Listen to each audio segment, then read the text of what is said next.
résurrection de Jésus-Christ de Nazareth.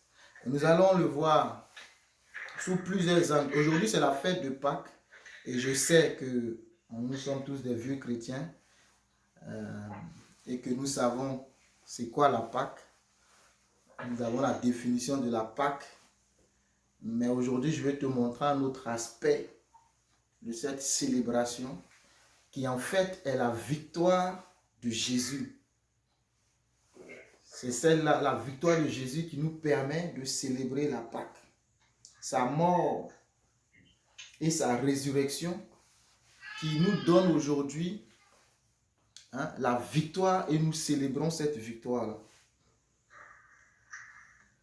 Si Jésus était resté dans la tombe, nous n'allions pas fêter de victoire.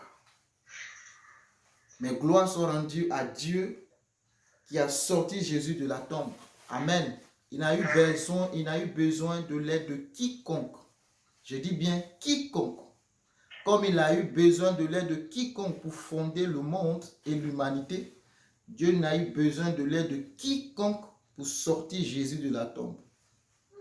Aucune prière n'a sorti Jésus de la tombe. Il s'est réveillé lui-même de la mort. Et nous allons aller dans Matthieu. Amen. Nous allons dans Matthieu. Ce matin, vraiment, je prie que Dieu te donne la révélation. Et pendant que je serai en train de prêcher, en train de donner le message, si tu reçois des révélations à partir des Écritures, n'hésite pas à proclamer, n'hésite pas à déclarer. Ne sois pas passif, c'est ce que je vais te dire, mais sois actif, sois violent. Le royaume des cieux, ce sont les violents qui s'en emparent. Si tu n'es ni chaud ni froid, Dieu n'aime pas les personnes qui... Non, sois comme Pierre. Même quand c'est dans l'erreur, Pierre parle. Il donne son opinion. Il dit quelque chose, même quand ce n'est pas juste. Amen. Et Dieu a fini par donner les clés du royaume à Pierre. Non pas à Jean qui l'aimait, non pas à Matthieu, mais à Pierre. Amen. Sois vivant comme Pierre. Alléluia.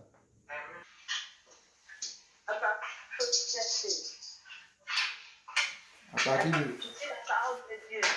Oui. L'histoire de la passion contre Jésus. Lorsque Jésus eut achevé tous ses discours, il dit à ses disciples, savez que la Pâque a lieu dans 2 jours, le Fils de l'homme sera livré pour être crucifié. Amen. Amen. Le Fils de l'homme sera livré pour être crucifié. Amen. Et Amen. Philippiens 3, verset 10. Donc retiens que le Fils de l'homme, la Pâque est dans 2 jours, et le Fils de l'homme sera livré pour être crucifié. Donc le Fils de l'homme sait ce qu'il attend. Amen. Et dans Philippiens 3, le verset 10, la Bible dit, afin de connaître Christ et la puissance de sa résurrection et la communion de ses souffrances en devenant conforme à lui dans sa mort. C'est l'apôtre Paul qui parle, afin de connaître Christ, virgule, et la puissance de sa résurrection et la communion de ses souffrances en devenant conforme à lui dans sa mort. Tu vas lire Matthieu 27. Matthieu 27, à partir du verset 45. Matthieu 27, à partir du verset 45. Je vais lire rapidement. La Bible dit, depuis la 6e heure jusqu'à la 9e heure, la 6e heure c'est midi. Quand on dit la 6e heure dans la Bible, dans ce contexte, on parle de midi. Amen.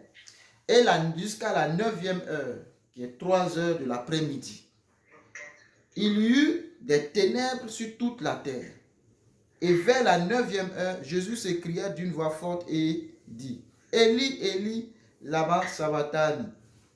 C'est-à-dire, mon Dieu, pourquoi m'as-tu abandonné? Il a dit, dans 2 jours, c'est la Pâque, où le Fils de l'homme va être livré, où je pars pour mourir. Et ici, à 15h, vers 15h de l'après-midi, oui, 3 heures de l'après-midi, donc 15h, Jésus dit, mon Dieu, pourquoi m'as-tu abandonné? Ne savait-il pas qu'en allant à la croix, serait-il abandonné?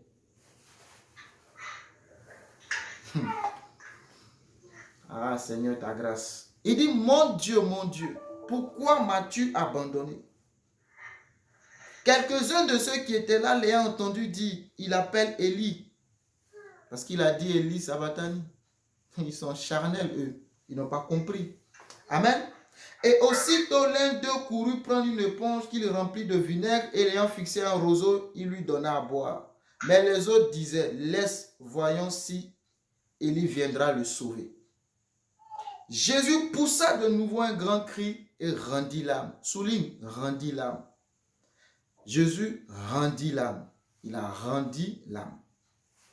Il a rendu l'esprit, pas l'âme, l'esprit. Jésus rendit l'esprit. Et voici, le voile du temple se déchira en haut, en deux, depuis le haut jusqu'au bas. La terre trembla. Les rochers se fondirent. Vis la scène. La terre trembla. Les rochers se fondirent. Les sépulcres s'ouvrirent. Et plusieurs corps des saints qui étaient morts ressuscitèrent. La puissance de la résurrection de Jésus. Étant sortis des sépulcres après la résurrection de Jésus, ils entrèrent dans la ville sainte et apparut un grand nombre de personnes. C'est-à-dire que ce jour-là, moi je ne sais pas, hein, moi, vous savez, moi quand je prêche, je dis la vérité. Mais on dit les saints ont ressuscité et ils sont rentrés dans la ville. C'est-à-dire ton grand-père est ressuscité et il revient dans la maison. Quelle serait ta réaction?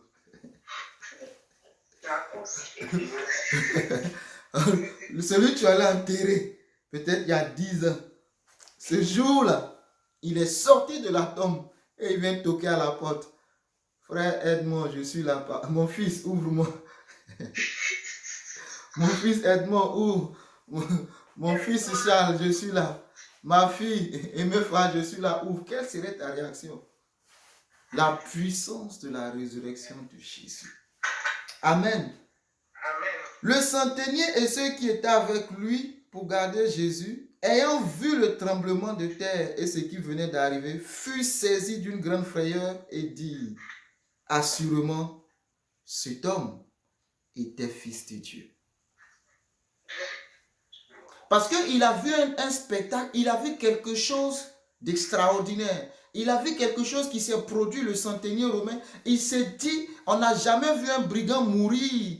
Et les tombes qui s'ouvrent, des morts qui sortent, qui reviennent à la vie. On n'a jamais vu un prisonnier, un brigand. Parce que ceux qu'on pendait, la Bible dit, maudit est quiconque est pendu au bois. Donc ceux qu'on crucifiait, c'était des brigands. Jésus n'était pas le seul crucifié de l'époque. Non, c'était la manière. C'est comme quand on te met sous peine de mort et tu es dans le couloir de la mort, on te met sous une chaise électrique, et on te tue. C'était la manière de tuer les grands délinquants, les brigands. Donc Jésus-Christ n'est pas celui qui est venu initier ni commencer la crucifixion, mais c'était la méthode de l'époque. Donc le centenier romain certainement a vécu plusieurs crucifixions. Mais ce jour-là, il a remarqué que moi, ce gars, c'est pas pareil que les autres fois. Les bandits qu'on crucifiait ne mouraient pas comme ce dernier-là. Lui, il meurt et la terre se met à trembler. Lui, il meurt et les tombes s'ouvrent. Lui, il meurt et les rochers se mettent à se briser. Mais qui est celui-là? Jésus de Nazareth. Jésus de Nazareth. Ce n'est pas une mort ordinaire. Ce n'est pas une mort comme les autres brigands. Non, non, non, non. Celui-là meurt et d'autres reviennent à la vie. Des brigands sont morts. Personne n'est ressuscité. Des dieux sont morts. Personne n'est ressuscité. Ceux qui se sont proclamés prophètes et dieux sont morts, mais personne n'est ressuscité. On veut nous faire croire que ce n'est pas Jésus qui a été crucifié. On veut nous faire croire que Jésus est resté dans la tombe. On va nous amener des os de Jésus. On veut nous démontrer par A plus B que notre Seigneur est resté dans la tombe.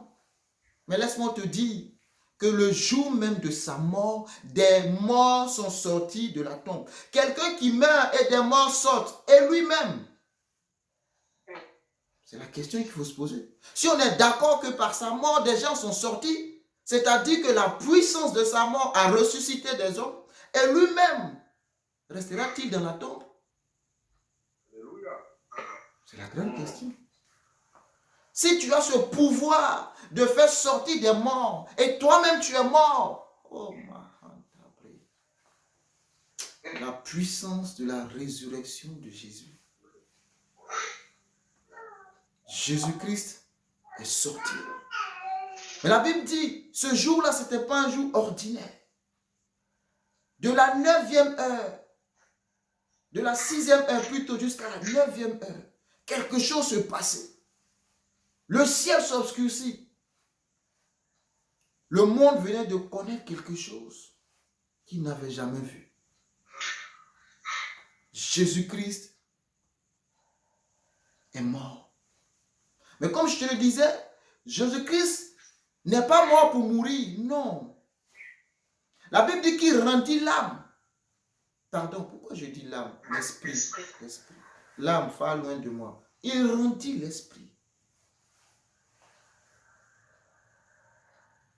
Ça veut dire quoi? Ça veut dire que Jésus-Christ a donné librement et volontiers sa vie. Jésus-Christ n'était pas contraint de donner sa vie. Il n'y avait pas une obligation de donner sa vie. Ce n'était pas parce qu'on l'avait pris, attaché, qu'il devait subir la mort. C'est parce que lui-même, il a accepté qu'il a été attaché, qu'il a été crucifié. Notre Seigneur Jésus-Christ a donné librement sa vie en acceptant d'être le don de Dieu, le don parfait, le sacrifice parfait.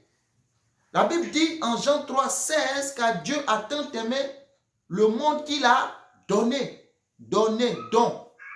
Le verbe donner. Le don. Il a donné, il a offert.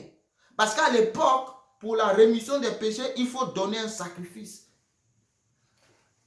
Et à l'époque, tu es contraint de donner le sacrifice, sinon tu n'as pas de pardon de péché. Mais Jésus-Christ s'est donné. Et je te lis un autre verset, dans Jean 10, 18, pour appuyer mes propos. La Bible dit, personne ne me ôte la vie, c'est Jésus-Christ qui parle, mais je la donne de moi-même. Personne ne me ôte la vie. Personne ne peut venir m'arracher la vie. Même le diable qui croit que c'est son projet, c'est son plan de me crucifier. En fait, le diable lui-même n'est qu'un instrument. Il n'est qu'un agent qui va me propulser dans ma destinée. Le diable n'est qu'un instrument que Dieu lui-même va utiliser pour qu'il m'envoie à la croix. Mais le diable croyait que c'était lui son projet. Non, ce n'est pas son projet. C'est le projet de Dieu. Et ce projet était arrêté depuis l'éternité. Il dit, qui enverrai-je? Le Fils dit, moi. Et le Fils accepte d'être le sacrifice parfait pour l'humanité. Et le Fils descend, il prend la forme d'un homme. Ésaïe va dire qui a reconnu le bras de l'Éternel.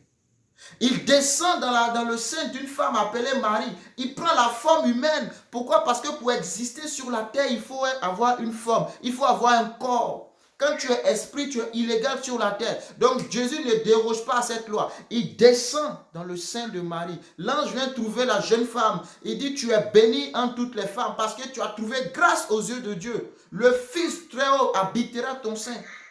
Tu enfanteras un fils, tu lui donneras le nom de Jésus. Celui qu'on appelle Emmanuel, ça veut dire le Sauveur. Dieu est avec nous. Et il a vécu dans la simplicité la plus totale. Il a vécu dans son couloir.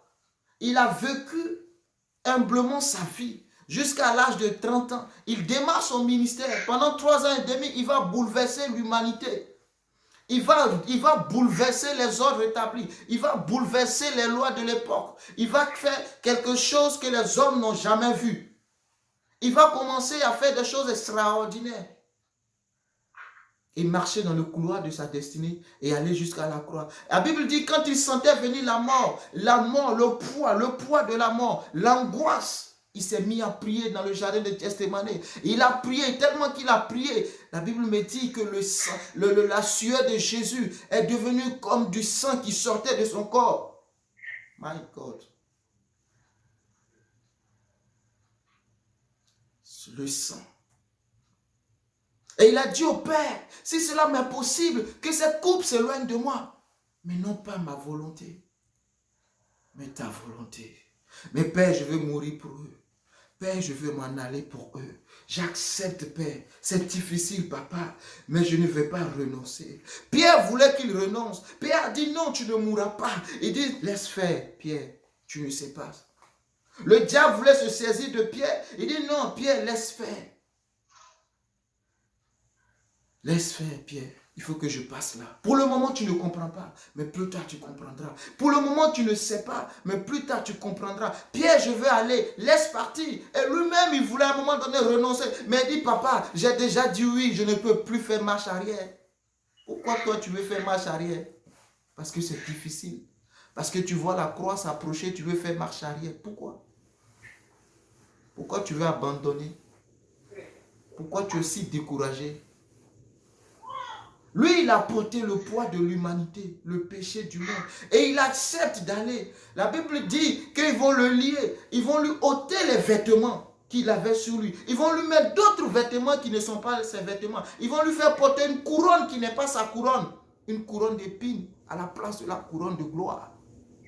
Mais devant tout ça, il reste muet. Il ne bronche pas. Lorsque Pilate lui demande, tu ne dis rien pour te défendre, il ne parle pas. Parce qu'il avait un objectif, c'est d'aller à la croix. Il pouvait se défendre. Mais quand il pensait à toi, quand il pensait à moi, il dit non, je ne peux pas me défendre. Je les aime trop pour me défendre. Je les aime trop. Je ne peux pas me défendre. Avant même qu'on l'arrête, les soldats sont venus. Seigneur. Pierre a sorti son épée et a coupé l'oreille de Malchus, le serviteur du sacrificateur. Jésus a dit non, remets l'épée. Alléluia. Parce que, pourquoi il fait ça? C'est parce qu'il veut se donner librement. Il veut se donner volontiers. Il ne veut pas qu'il y ait de compromis. Il veut que son sacrifice soit parfait, sans tache. Il ne voulait pas de l'aide de quiconque. Je dis bien de quiconque.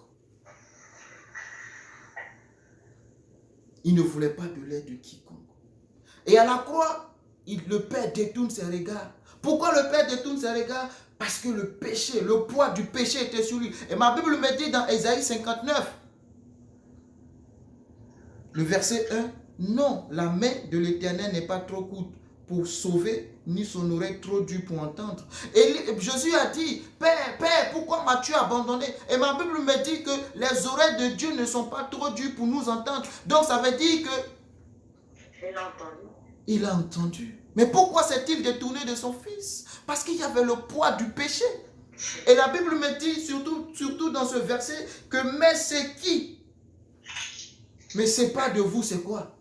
Ce sont vos iniquités. Ce sont vos transgressions qui me séparent de vous. Entre vous et votre Dieu, ce sont les iniquités. Ce sont vos péchés qui vous cachent ma face dans ce verset et m'empêchent de vous écouter. Le Père ne pouvait plus écouter le Fils. Est-ce que le Fils a péché? Non. Mais le Père ne pouvait plus écouter le Fils. Il est dans sa parole. Il se détourne du Fils. Il dit non. Fils, je t'aime. Mais tu portes quelque chose que je ne peux pas regarder. Tu portes un poids que je ne peux pas regarder. Fils, je ne peux plus rester avec toi. Parce que je veille sur ma parole moi-même. Tu m'as dit oui, je partirai. Je mourrai pour eux. Et tu as porté ce péché. Le Père se détourne de lui. Je n'ai rien fait, papa. Mais c'est moi qui suis condamné. Et tu te détournes de moi. Mais il avait en vue tous ces hommes, toutes ces femmes, toutes ces personnes qu'il allait sauver par sa mort et par sa résurrection. Il n'a pas perdu cette vision qu'il avait quand il quittait le ciel. Jésus a existé avant la fondation du monde. Jésus n'a pas existé parce que Marie l'a mis au monde. Non, il a existé avant la fondation du monde. Alléluia. Et il continue. En Galates 2, verset 20, Paul va nous dire, j'ai été crucifié avec Christ, et si je vis, ce n'est plus moi qui vis, c'est Christ qui vit en moi. Si je vis dans la chair, je vis dans la foi au Fils de Dieu qui m'a aimé, qui s'est livré lui-même pour moi. Je vais te faire ressortir la notion de livrer lui-même. On pense que Jésus a été contraint d'aller à la croix. Non. Paul dit qu'il s'est livré lui-même. C'est une offrande. C'est un don. Ce n'est pas un sacrifice contraint que te diront les pharaons. Tu es contraint de faire ce sacrifice, sinon tu mourras. Si tu n'offres pas les animaux, si tu n'offres pas tel sacrifice, tu mourras. Si tu n'offres pas ton fils, tu mourras. Si tu n'offres pas ta femme, tu mourras. Non. Non, non. La mort qui donne la mort, non, ce n'est pas de ça qu'il s'agit. C'est la mort qui donne la vie que je te parle ce matin. Même si tu donnes ton fils, même si tu donnes ta femme, tu mourras. Même si tu veux sacrifier ton père, tu mourras. C'est la mort dans la mort. Mais je te parle de la mort qui amène à la vie. La puissance de la résurrection de Jésus. Il y a eu la puissance dans sa mort et il y a aussi eu la puissance dans sa résurrection. Donc Paul dit, il s'est livré lui-même pour moi. Et sur le chemin encore de cette mort, de ce couloir, il était dans le couloir de la mort. Et j'aime bien David qui dit, quand je marche dans la vallée de l'ombre de la mort, je ne crains pas. Car tu es avec moi. Le Père l'a soutenu jusqu'au poteau du calvaire. Et le Père s'est détourné de lui. Mais David dit, je ne crains pas car tu es avec moi. Tu ne te détournes pas de moi quand je passe par le couloir de la mort. Tu ne m'abandonnes pas. Tu ne me délaisses pas. Quelle révélation avait David? Parce qu'il savait que le Fils allait payer le prix. Et désormais, la mort ne peut rien me faire. Donc quand je passe dans le couloir de l'ombre de la mort, je ne crains aucun mal. Pourquoi? Car tu es avec moi. Car tu es avec moi. Est-ce que tu peux le répéter? Je ne crains pas.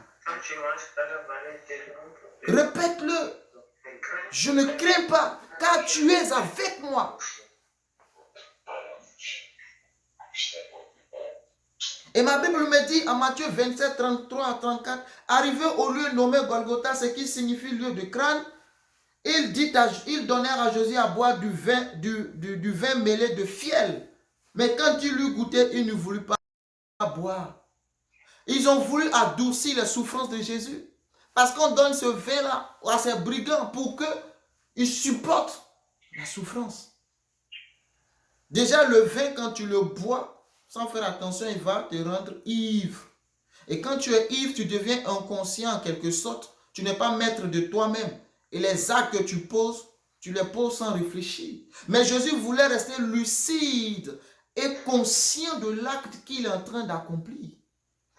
Il ne voulait d'aucune aide de l'esprit, si ce n'est de la chair.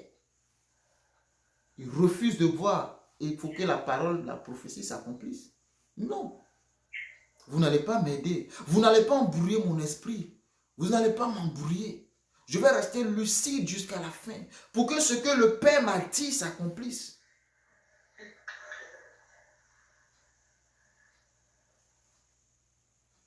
Jésus voulait rester conscient.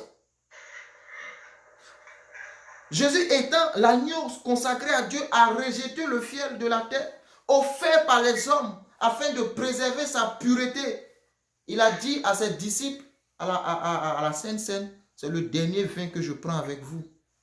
Je n'en prendrai plus jusqu'à mon retour prochain, où on va de nouveau célébrer. Amen.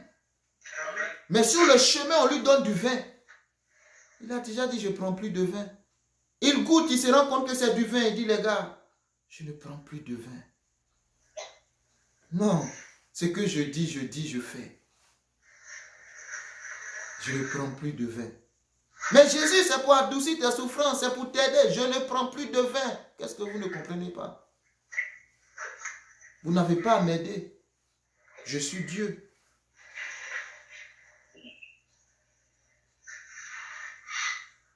Et il va à la tombe, il va à la croix plutôt. Et il meurt. Mais quant à son corps, il avait besoin d'aide. Comme il a eu besoin de la tente de la Vierge Marie pour venir dans le monde, quant à son corps, il avait besoin d'aide. La Bible me dit que sur le chemin, Jésus était fatigué, ne pouvait plus charger de sa croix, a eu besoin de Simon de Cyrène. Les gens lui ont dit, mais porte la croix de Jésus. Et ce gars va porter la croix de Jésus. Parce que la chair était fatiguée. L'esprit était toujours éveillé, fort, mentalement puissant. Mais la chair était fatiguée.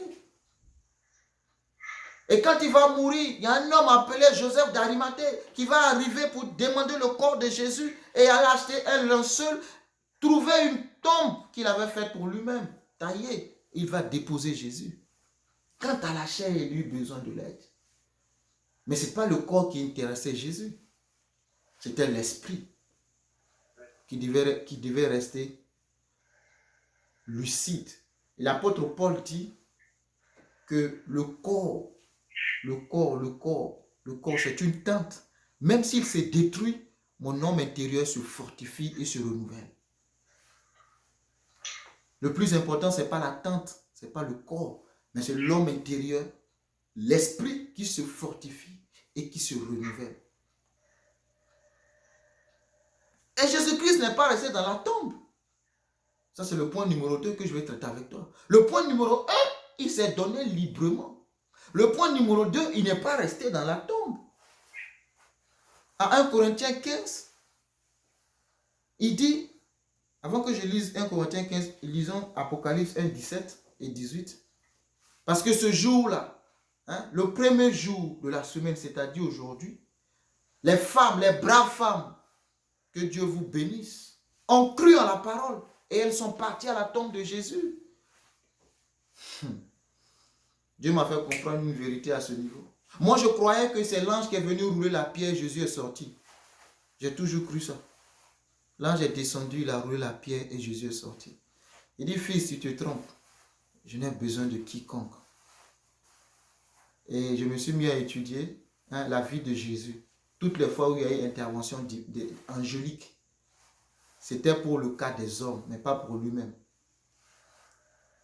Et la Bible va le confirmer, mais on va arriver. D'abord, il faut que je lise Apocalypse 1, 17. Il dit, quand je le vis, je tombais à ses pieds comme mort.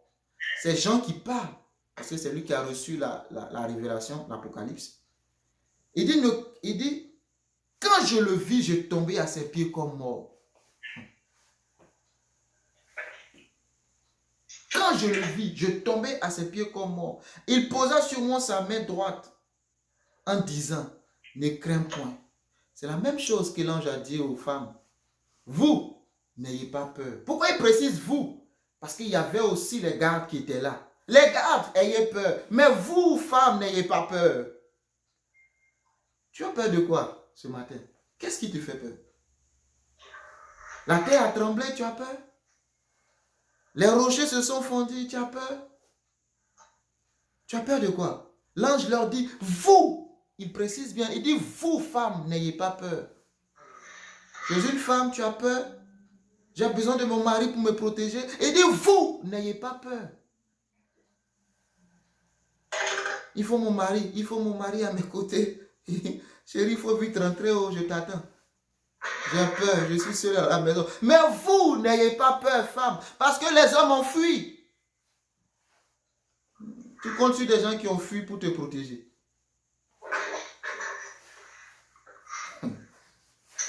Les hommes, pardonnez. Hein. Mais bon, moi-même, je suis un homme ou non. Tu comptes sur des hommes qui ont fui pour te protéger. Non, ils ont fui. L'ange leur dit, vous n'ayez pas peur. Il y avait les serviteurs des souverains sacrificateurs qui étaient là, qui gardaient la tombe. Eux, ils tremblent. La Bible dit qu'ils tremblaient. L'homme ne s'est pas adressé à eux. Il s'est adressé aux femmes. Vous, femmes, n'ayez pas peur. Femme, n'oublie pas cette parole. C'est ce qu'il t'a dit. N'aie pas peur. Tu as bravé les sacrificateurs. Tu allais à la tombe pour voir. Tu croyais et tu es parti. Il te dit, n'aie pas peur. N'aie pas peur. Donc, Jean dit, il posa sur moi sa main droite en disant, ne crains point. Je suis le premier et le dernier. Et le vivant. J'aime la suite. Il dit, et le vivant. Il est vivant. Il est vivant. Et le vivant. Et il continue, il dit, j'étais mort. Hey, j'étais mort. C'est quoi le passé? J'étais mort. J'étais mort. Tu as peur de le dire. J'étais mort. Ah, Jean, écoute-moi. J'étais mort. Et il continue, il dit, et voici. Ah, je répète avec moi cette parole. J'étais mort, mais et voici. Et voici, je suis vivant. Dis à la situation, dis au problème, dis à la mort qui te guette, j'étais mort. J'étais mort, mais voici, je suis vivant. Je suis vivant. J'étais mort, mais je suis vivant. J'ai changé de position, mort. Écoute-moi, mort. J'ai changé de position. J'étais mort, mais je suis vivant. Et il ne s'arrête pas là. Il dit, je suis vivant au siècle des... C'est-à-dire que ma vie, ce n'est pas pour 100 ans, ce n'est pas pour 200 ans, ce n'est pas pour 300 ans, c'est pour les siècles des siècles. En d'autres termes, c'est pour l'éternité. De quoi as-tu peur? Tu as peur de la mort de la chair? C'est ça qui t'inquiète? Mais ce n'est que l'enveloppe, ce n'est que l'attente. Ton vrai toi réside dans cette enveloppe. Laisse la chair. La chair s'en ira. La Bible l'a dit. Dans Ésaïe, c'est 100 ans. Et même il dit ceux qui meurent à 100 ans sont maudits. Moi, je l'ai lu, j'ai été choqué.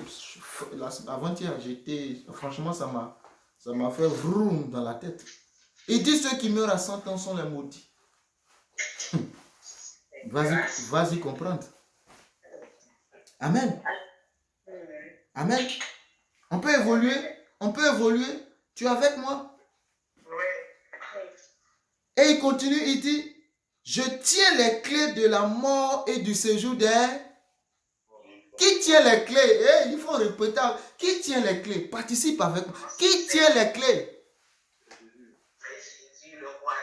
J'étais mort. En fait, c'est extraordinaire. En fait, je suis mort. J'étais mort. Je suis descendu dans la tombe. J'ai traversé, je suis allé dans le séjour des morts. Et quand je suis arrivé dans le séjour des morts, je vais t'expliquer ça.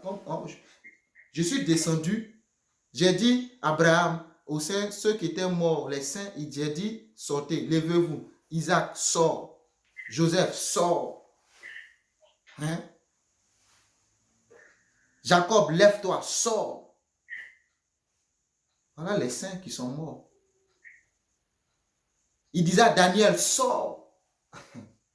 Qui encore? Shadrach, sors. Il disait à Jérémie, sors. Moïse, lève-toi. Sors. Edmond, sors. C'est ce qu'il dit. Omer, sors. Tu fais quoi là? Sors. Charles, lève-toi, sors. Amen. Tu fais quoi dans la tombe, Louise? Sors. Qu'est-ce que tu fais là? Sors. Et il ne s'arrête pas là. Mon Seigneur, quand il commence, il achève tellement bien. Et il s'adresse à la mort. Il dit, mort, mon gars, donne-moi les clés. Ce n'est pas discutable. Donne-moi les clés. Ces clés que tu as prises dans le jardin d'Éden, donne-les-moi. Allez vite. Libère les clés. Libère les clés. Libère les clés. Je voyais Satan assis sur son tabouret en train de donner les clés, donner les clés. Donner les clés. Parce que vous savez que quand il est mort, ils sont allés fêter. Hein? Le diable était en joie.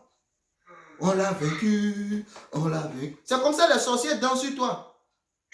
On l'a vaincu, on l'a vaincu. Et puis ils font leurs incisions. On l'a vaincu, on l'a vaincu. Hey, ils ne savent pas que c'est juste pour un temps. Oh, c'est pour un temps. C'est juste 3 jours. Si ça a trop duré, c'est 72 heures. Si ça a trop duré, c'est 72 heures. Il faut lui dire, si ça a trop duré, c'est 72 heures. Ta joie, c'est pour 72 heures. Mais ma joie, c'est éternel. Hey! La joie du sorcier, c'est 72 heures. Mais toi, ta joie, c'est éternel. C'est les siècles des siècles. Oh, mais il faut lui dire, tu danses. Il faut danser, c'est 72 heures de danse. C'est pour toi, c'est 72 heures. Ça va s'arrêter bientôt. Le chrono est en marche. Le premier jour est passé. Le deuxième jour est passé. On est au 3e jour. Il reste quelques secondes pour toi. Maintenant, tu comprends que tu vas t'en aller. Mais avant de t'en aller, donne les clés. Donne-moi les clés. Faut dire au diable, donne-moi les clés que tu m'as volées dans ma vie. Donne-les-moi, donne-les-moi. Allez, rends-moi mes clés. Rends-moi mes clés. Je t'ai dit, faut dire, déclare, rends-moi mes clés. Donne mes clés, donne mes clés. Donne mes clés que tu m'as volées. Le temps a expiré. Le temps est passé. Ton temps est passé, Satan. Donne mes clés, donne mes clés. Donne mes clés, j'ai besoin de mes clés. Les clés de mon mariage, les clés de ma réussite, les clés de mon ministère, les clés de mes entreprises, les clés, tout, donne-les. Les clés de mon enfantement, donne mes clés. Donne les clés de ma vie, donne-les, Seigneur. Donne-les, c'est pas négociable, Satan. Je ne négocie pas avec toi. Le contrat est rompu. Le contrat a pris fin aujourd'hui. Notre contrat est fini. Rends-moi mes clés. Rends-moi mes clés. Makabroso katayare broso torobo. Sakara breshekaya broso torobo. Donne-moi mes clés, Seigneur. Satan, donne mes clés. Donne les clés. Toi qui as fermé les portes. Il dit, moi, donne les clés. Donne-moi les clés. Oh Jésus. Merci Seigneur. Merci Seigneur. Merci Seigneur. Vous savez, ah Seigneur, oh Seigneur, Seigneur. C'est ce matin, Dieu m'a donné mon message. C'est ce matin. Donc c'est frais comme ça, c'est frais. C'est pas, je te sers pas du riz couché, c'est pas couché, c'est encore chaud. On va pas allumer le four ou le micro-ondes pour chauffer, non. Donc je veux que c'est pour ça que je t'ai dit, pendant que je suis en train de déclarer, prêcher, saisis et déclare. Ne te gêne de personne. C'est ta victoire. C'est ta victoire. Déclare, c'est ta victoire. Amen. Et pourquoi je le dis? La Bible dit dans 1 Corinthiens 15, 55, j'aime trop ce verset. Paul, oh Paul mon ami. Paul mon ami. Il dit, oh mort, où est ta victoire? Oh mort, où est ta victoire? Donc la mort avait une victoire. Et Jésus lui dit, oh mort, où est ta victoire? Oh mort, où est ton aiguillon? La version semeur qui me fait bouger dit, oh mort, qu'est devenue ta victoire? Hey, Satan, qu'est devenue ta victoire? Sorcier, qu'est devenue ta victoire? Dis-moi, toi qui dansais il y a 3 jours, qu'est devenue cette victoire? C'est passé où ta joie? Oh mort, où est ta victoire? La situation croyait t'avoir cloué. Oh mort, où est ta victoire? Où est ton aiguillon? Où est ta force? Jésus s'arrête et il dit au diable, il dit à la mort, où est ta force?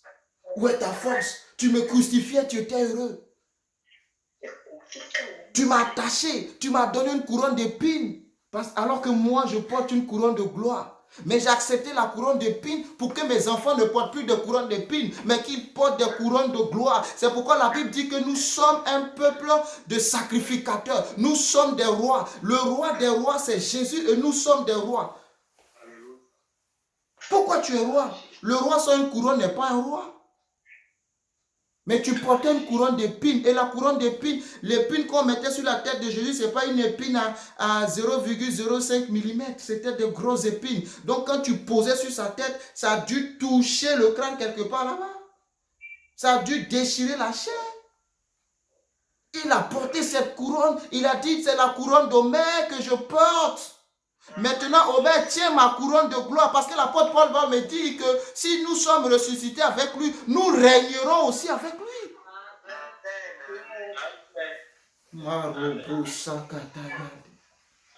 J'ai pris ta couronne de douleur, j'ai pris ta couronne de souffrance, j'ai pris ta couronne d'humiliation, j'ai pris ta couronne de honte, je te donne ma couronne de gloire. Je te donne ma couronne de gloire. Moi, où est ton aiguillon? Moi, où est ta force? Problème, où est ta force? L'ennemi le plus redoutable de l'homme, c'est la mort. Et Jésus-Christ te dit, moi, où est ta victoire? Aïe! De qui aurais-je peur? Est-ce d'un homme? De qui aurais-je crainte? Est-ce un président?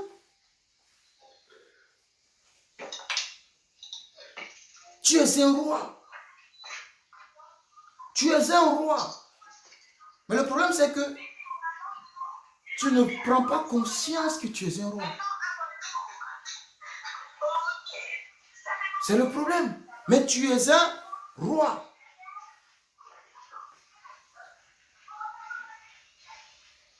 La version parole de vie dit, moi, où est ton arme? Donc la mort a des armes.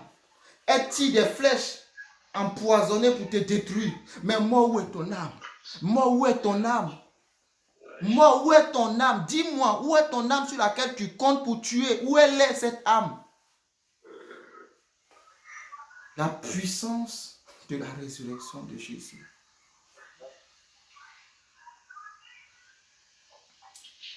Et je vous ai dit, mon ami Pierre, c'est mon pote. Jésus va dire à Pierre dans Matthieu 16, et moi je te dis que tu es Pierre, et que sur cette pierre je bâtirai mon église, et que les portes du séjour des morts ne prévaudront point contre elle. Les portes de séjour des morts ne pourront rien contre elle. Les portes de séjour des morts ne pourront rien te faire. Pourquoi? Parce que Jésus a pris les clés et il a donné les clés, il t'a donné les clés. Donc désormais, tu peux te présenter devant la mort et tu dis, Lazare, sort. Tu n'as pas compris ce que j'ai dit. Jésus-Christ a pris les clés de la mort. Il est venu, il dit, je te donne les clés. Pierre, je te donne les clés. Tiens les clés. En ce moment, Jésus n'était pas encore mort. Hein. Vous savez, ce n'est pas quelqu'un, il est tellement en avance. Parce que il sait que ce gars Pierre-là, je l'aime Pierre. Il dit, tiens les clés, Pierre, tiens les clés, c'est que tu liras sur la terre, sera lié dans les cieux. Quel commandement, quel pouvoir. En d'autres termes, ce que le conseil de Dieu décide, si tu rentres dans ce conseil, ce que tu décides s'accomplira. Mais toi, tu es là, tu pleures. Seigneur, à quand ma victoire? Seigneur, à quand ma victoire? Comment c'est à quand ta victoire? Moi, où est ta victoire? Et tu dis au Seigneur, quand ma victoire, Seigneur? Seigneur, quand tu vas faire pour moi, oh, c'est quand? Eh Seigneur, tu vois Pénina, non? Elle se moque encore de moi. Mais le jour où Anne décide de rentrer dans le conseil de Dieu, oh Sarababa, Anne rentre dans le conseil de Dieu et il y a une délibération. En fait, il y a un projet, il y a un programme, il y a un problème qui est en train d'être débattu dans l'assemblée. Dieu dit, écoutez ange, on a un souci sur la terre, on n'a plus de prophète. Anne se, comment elle s'appelle? Anne se présente, elle entend, elle dit quoi? Vous dites quoi? Vous dites quoi? J'ai entendu quoi? Il manque qui? Un prophète? Mais Seigneur, mais moi j'ai le prophète. Donne-moi le fils, je te donne un prophète. Mais toi, tu es là, tu pleures. Monte dans le conseil de Dieu. Va voir les problèmes. Dieu a des problèmes. Je t'ai dit hier que Dieu a un problème. Mais le problème, c'est que toi, tu regardes casse-toi sur ton problème. Dans la semaine, je méditais la vie d'Élie. Et Vous savez que Dieu a nourri Élie avec le corbeau à un moment donné. Et après, il n'y a plus eu de corbeau parce que l'eau du torrent a séché. Et Dieu a dit à Élie, va à Sarepta parce que j'ai ordonné à une femme veuve de te nourrir. J'étais là, j'ai dit, mais Seigneur, quand on lit l'histoire de la femme là, elle est dans le problème de... C'est une femme à problème. Parce qu'elle n'avait pas la nourriture en abondance pour nourrir les autres. La nourriture que la femme avait, c'était elle et son fils. Elle dit, on mange et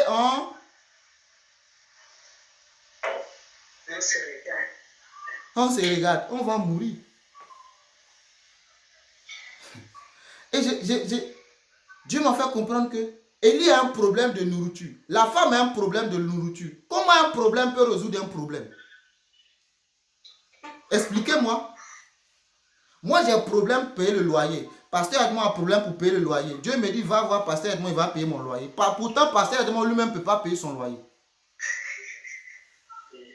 Ramenons là. Enfin, quand tu lis la Bible, envoie dans ta vie, dans ton contexte. Ne lis pas pour les autres. Ne lis pas Abraham, Jacob. Eux, ils ont fait, mais ramène chez toi. Comment Dieu, Élie a problème de nourriture. La femme a problème de nourriture. Mais il dit, j'ai ordonné. Oh. Je ne sais pas si quelqu'un me comprend. Je ne sais pas si quelqu'un, Saint-Esprit, aide-nous. Là où toi, tu penses que c'est un problème, Dieu appelle ça solution.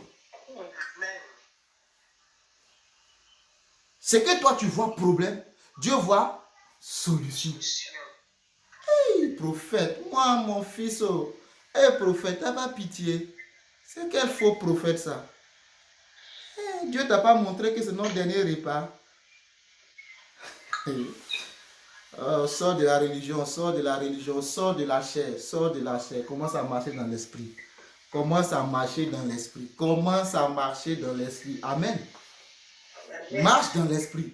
Arrête de marcher dans la chair. Arrête de laisser ta chair te dicter les événements de la vie. Tes yeux vont te dire, la femme, elle a que son dernier repas. Et tu vas dire, eh Dieu, j'ai pitié d'elle. Oh. Madame, mangez. Oh. Je vais aller voir la voisine. Peut-être qu'elle peut m'aider. Tu as tué la femme. Parce qu'elle va manger et mourir. Ah, c'est pas mon message. Revenons dans notre Jésus. Ah, mais que ça aide quelqu'un, que ça aide quelqu'un, que ça aide quelqu'un, que ça aide quelqu'un. Jésus-Christ lui-même est la résurrection et la vie. C'est mon troisième point, si tu me suis. Mon premier point, il s'est donné librement. Mon deuxième point, il n'est pas resté dans la tombe. L'ange a dit aux femmes, la Bible dit qu'un ange est descendu du ciel, roula la pierre. Et l'ange dit aux femmes que, pour conclure sur mon deuxième point, que Jésus-Christ, que vous cherchez là, il n'est plus dans la tombe. Je t'ai dit que ce n'est pas l'ange qui a roulé la pierre. Lis très bien, lis très bien. Il dit Jésus s'est réveillé de la mort. C'est-à-dire que Dieu envoyait un ange pour attester de la résurrection de Jésus. Donc l'ange descend, il voit une pierre, il roule la pierre, il rentre, il voit, il dit, wow, il dit à Dieu, le gars est parti comme on l'avait décidé. Donc quand les femmes arrivent, la Bible dit l'ange roule la pierre et il s'assoit dessus. La Bible ne nous a pas dit que l'ange a roulé la pierre pour faire sortir Jésus. Et l'ange dit, moi j'ai vu que Jésus n'est plus dans la tombe. Mais peut-être que vous n'allez pas me croire. Venez et voyez où il était. J'ai dit, mais Seigneur, moi je pensais qu'il dit non. Il faut bien lire ta vie. Lis bien ta Bible, lis bien. Moi j'ai dit, je suis Dieu. Je n'ai pas besoin de votre aide. C'est moi qui vous aide. Ce n'est pas vous qui m'aidez. Écoute, tu ne peux pas aider Dieu. Serviteur de Dieu, tu ne peux pas aider Dieu. Il y a des gens qui prennent bagage de l'église pour mettre sur leur tête, comme si c'est... Hey Seigneur. Tu ne peux pas aider Dieu. C'est Dieu qui t'aide. Il faut que Dieu nous donne la sagesse divine pour comprendre. Si tu n'as pas la sagesse de Dieu, tu vas mourir avant ton âge. tu vas soulever tous les problèmes et puis déposer sur ta tête et ça va t'écrouler. Tu vas penser que la pierre qui est devant la tombe de Jésus, c'est toi qui dois la rouler. Va la rouler. Va la rouler. Moïse pensait qu'il était tellement en train de bien faire.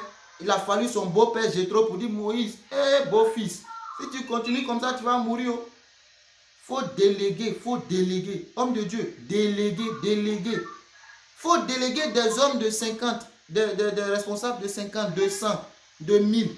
Sinon, tu vas mourir. Pourtant, Moïse voyait Dieu tous les jours.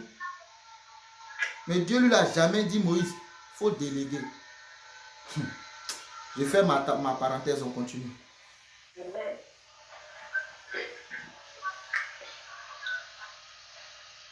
Jean, au point numéro 3, Jésus-Christ lui-même est la résurrection et la vie.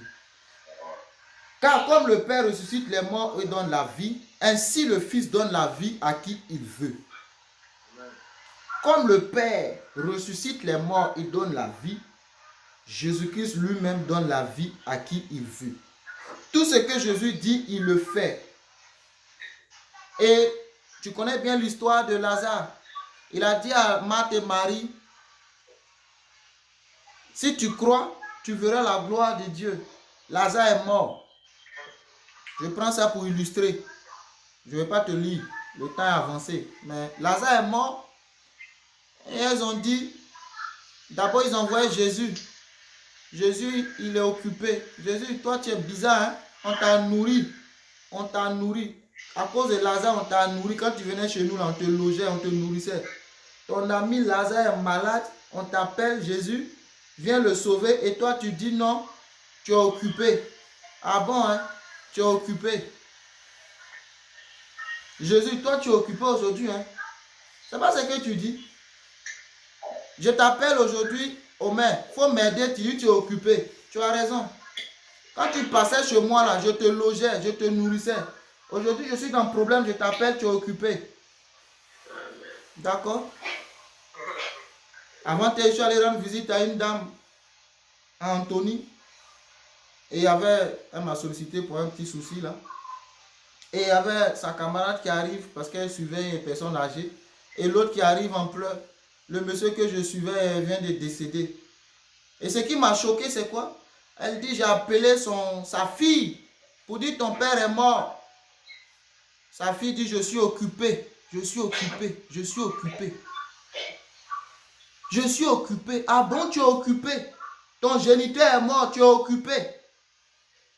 Tu es occupé, hein? Qu'est-ce qui t'occupe?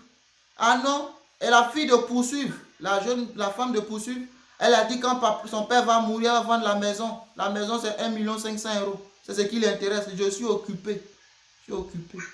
La cupidité. Je suis occupé. Ça c'est les hommes. Mais Jésus, l'occupation de Jésus, ce n'est pas pour les hommes. Jésus a dit une parole à Marthe et à Marie.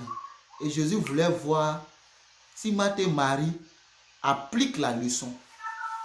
Parce que tu peux apprendre la leçon. C'est la première étape. La deuxième étape, il faut appliquer la leçon. Quand tu lis la parole, il faut l'appliquer. Tu lis la parole, il faut l'appliquer.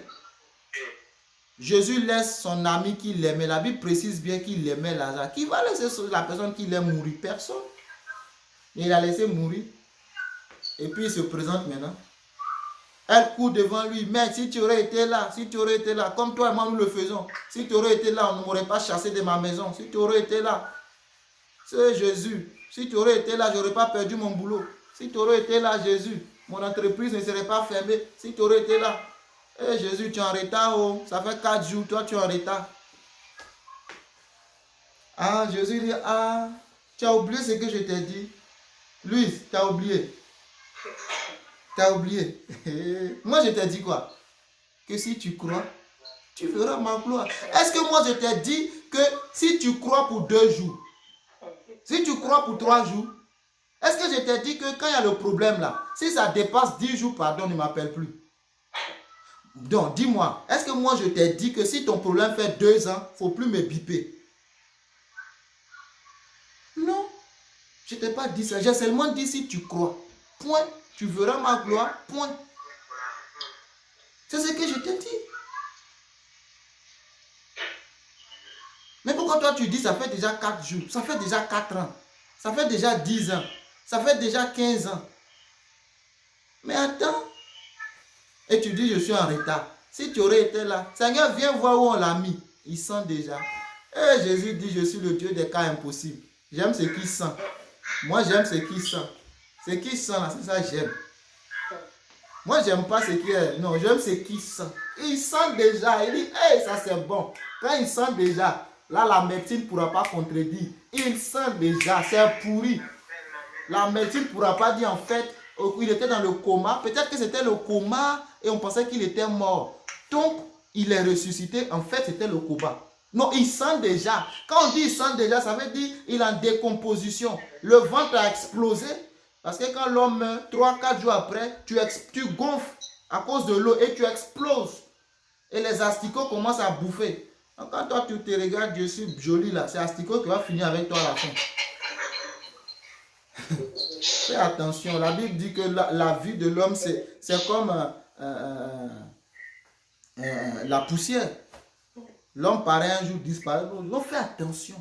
Fais attention. Je suis la Miss Monde.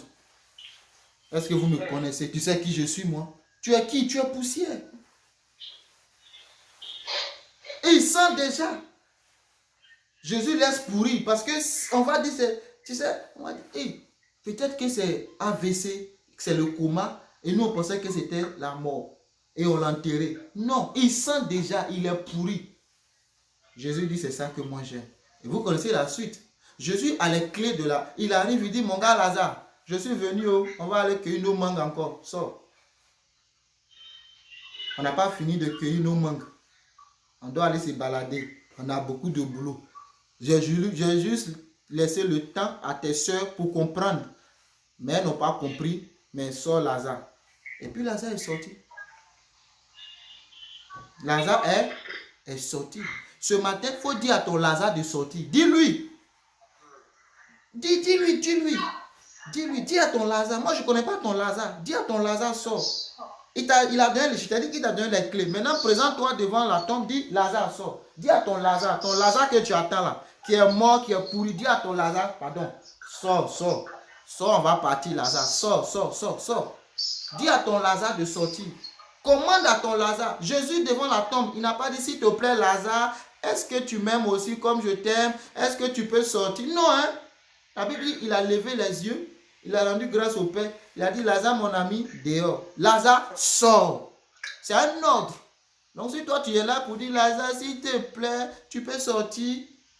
Il n'y a pas de s'il te plaît, tu peux sortir. C'est un ordre. Lazare, sort. Et Lazare est sorti. Dis à ton Lazare de sortir. Au nom puissant de Jésus. Lazare est sorti. Lazare est sorti. Lazare est sorti. Lazare est sorti. Lazare est sorti. Lazare est sorti. Je déclare que ton Lazare est sorti. Je ne connais pas ton Lazare, mais que ton Lazare sorte au nom de Jésus. Je commande qu'il sorte au nom puissant de Jésus-Christ de Nazareth. Au nom puissant de Jésus-Christ de Nazareth. On n'a pas besoin d'aider Dieu. C'est Dieu qui nous aide. Quand le diable s'est présenté devant Satan pardon, oui, c'est le diable et Satan, c'est la même famille. Quand il allait tenter Jésus, il a dit à Jésus, qu'est-ce qu'il a dit à Jésus? Si tu es le Fils de Dieu, jette-toi en bas. En effet, il est écrit, il donnera des ordres à ses anges à ton sujet et ils te porteront sur les mains, de peur que ton pied ne heurte une pierre. Le diable est en train de citer Psaume 91. Encore une fois, il faut lire ta Bible. Le diable lit la Bible. Lis ta Bible. Le diable vient de citer Psaume 91. Toi, tu ne lis pas ta Bible. Le diable lit la Bible. Tu vois? Donc, quand toi, tu lis la Bible, ce n'est pas extraordinaire. Tu n'as rien fait d'extraordinaire. Le diable croit. La Bible dit les démons croient et me tremblent. Donc, quand tu crois aussi, tu n'as encore rien fait d'extraordinaire. J'ai déjà prêché sur ça. Va au-delà. Donc, il dit à Jésus a dit quoi? La réponse de Jésus est intéressante. Jésus a dit non. C'est vrai que j'ai les anges pour venir, mais non, je ne peux pas. Ce n'est pas le moment. Et encore, je t'ai dit, Pierre a coupé l'oreille de Malchus dans Jean 18. Et Jésus répond en Matthieu 26, oui, à partir du verset 53. Penses-tu que je ne puisse pas invoquer mon Père qui me donnerait à l'instant plus de 12 légions d'anges? Une seule légion d'anges, c'est 3000. Jésus parle de 12. Multiplie 3000 par 12, ça fait combien? Contre quoi? Contre un seul qui est venu et on a coupé son oreille. Mais Jésus n'a pas fait. Jésus ne l'a pas fait. Amen. Et mon dernier point, la résurrection de Jésus nous apporte la vie. C'est ça. 1 Pierre 1,3 dit, béni soit Dieu le Père de notre Seigneur Jésus, Christ, qui selon sa grande miséricorde nous a régénérés pour une espérance vivante par la résurrection de Jésus-Christ d'entre les morts. Note ce verset. Pour une espérance vivante. Pas pour une espérance morte. Pour une espérance vivante. Une espérance vivante. Par la résurrection de Jésus-Christ d'entre les morts. Nous avons une nouvelle espérance. Il nous a régénérés par sa grande miséricorde. Régénérer veut dire quoi? Je prends les cellules. On dit qu'il faut que tes cellules se régénèrent. Quand tu jeûnes, il y a un côté scientifique de ton jeûne qui est quoi? Tes cellules se régénèrent. Donc toi qui aimes bouffer sans jeûner là, tu te détruis. Jeûner, ce n'est pas que spirituel. Même les non-croyants jeûnent. Aujourd'hui, tout le monde parle de jeûne intermittent.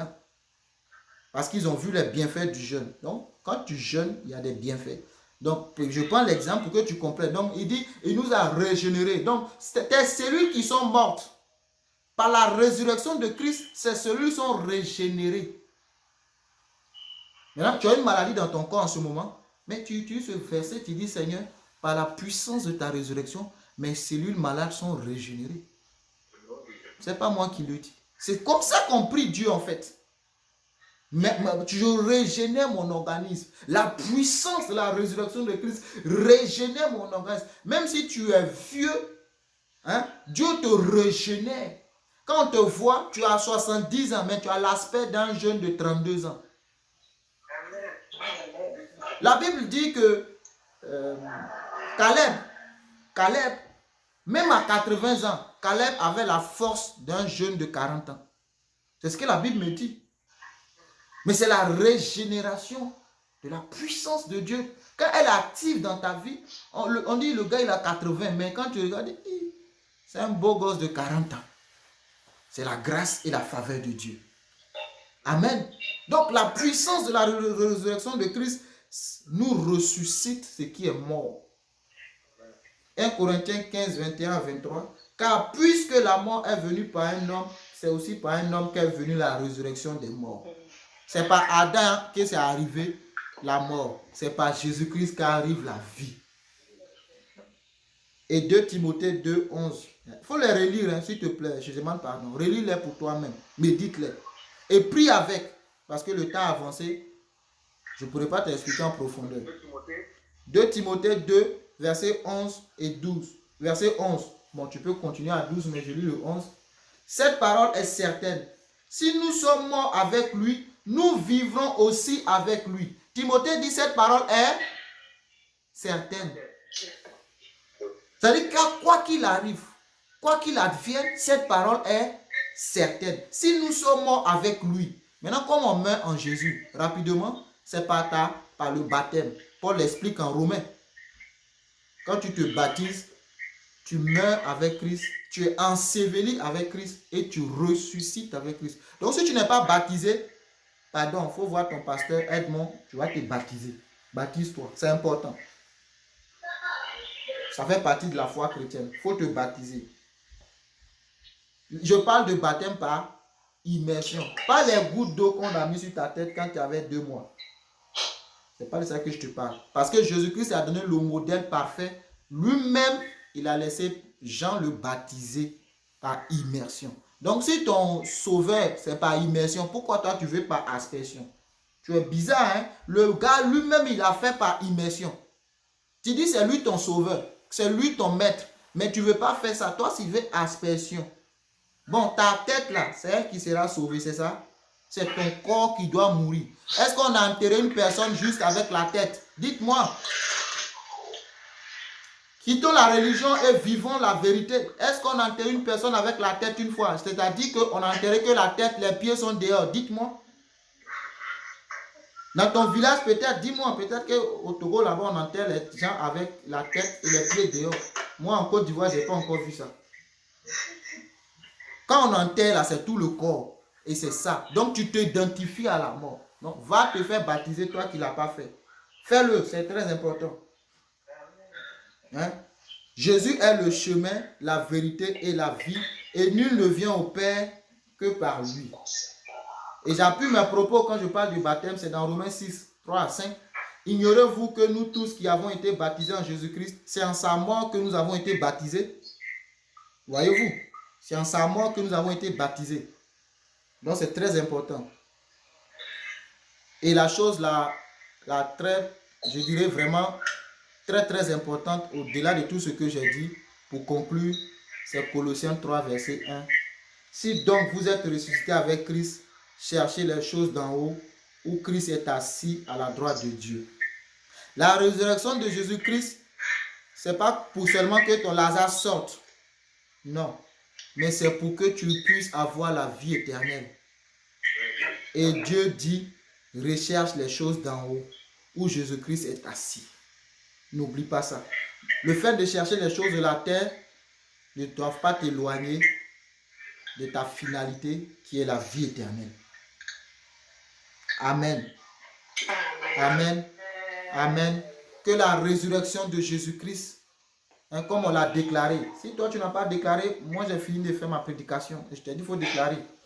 Voilà, il faut déclarer que cette résurrection-là fasse sortir tes Lazars qui sont enterrés, peu importe le nombre de jours, d'années, qu'ils sortent.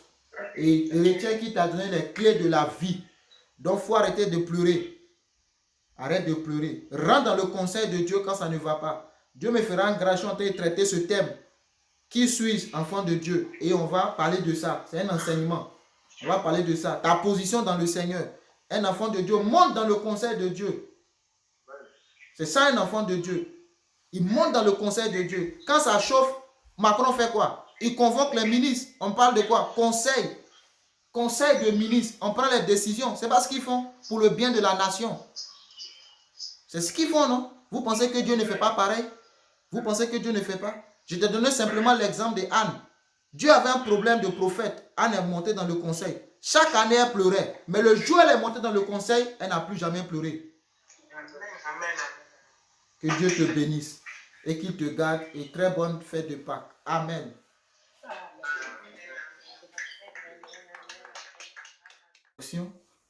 De cette grâce, il faut accepter Jésus. C'est le seul qui est capable de te garantir la vie. Mon frère, je te dis la vérité, ma soeur. Peu importe qui que tu sois, peu importe la fortune ou la richesse que tu as, tu seras un jour enterré. Mais Dieu nous a laissé une vérité absolue. C'est que ceux qui meurent en Christ ressusciteront. Et la preuve en est que ceux qui sont morts ce jour-là, lorsque Christ a été crucifié, sont revenus à la vie. La Bible dit que les saints sont revenus à la vie.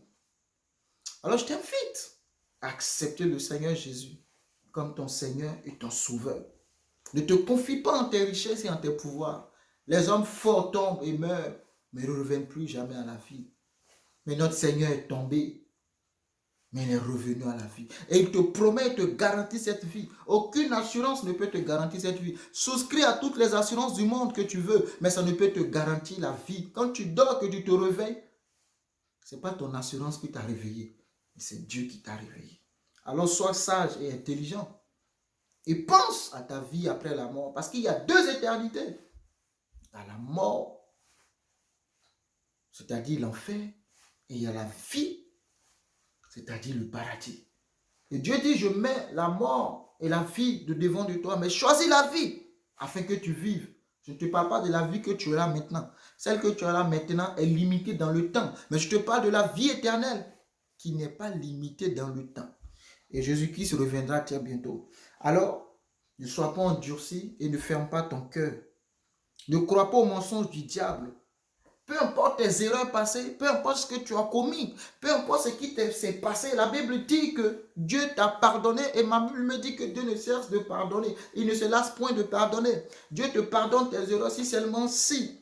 C'est une seule condition, que tu acceptes et que tu confesses de ta bouche que Jésus-Christ est Seigneur. Que tu crois dans ton cœur que Dieu l'a ressuscité dans les morts et tu confesses de ta bouche cette parole.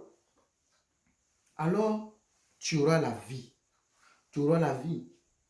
Tu auras la vie. Il dit en Jean 14, verset 6, « Je suis le chemin, je suis la vérité et je suis la vie. Nul ne va au Père que par moi. » Tu ne peux pas aller au Père si ce n'est par Jésus.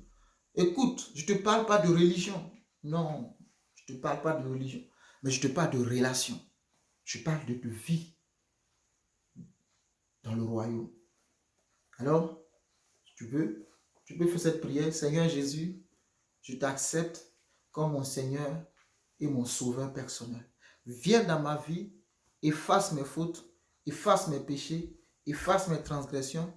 J'apprends que le sang, ton sang, a coulé à la croix du calvaire, a ruisselé sur le poteau afin que mes péchés soient pardonnés. Lave-moi et purifie-moi. Et désormais, je suis un enfant. Pourquoi tu le dis?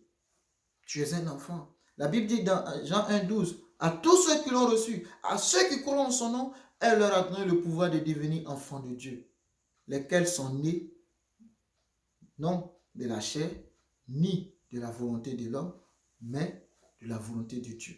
Ceux qui l'ont reçu, c'est qui?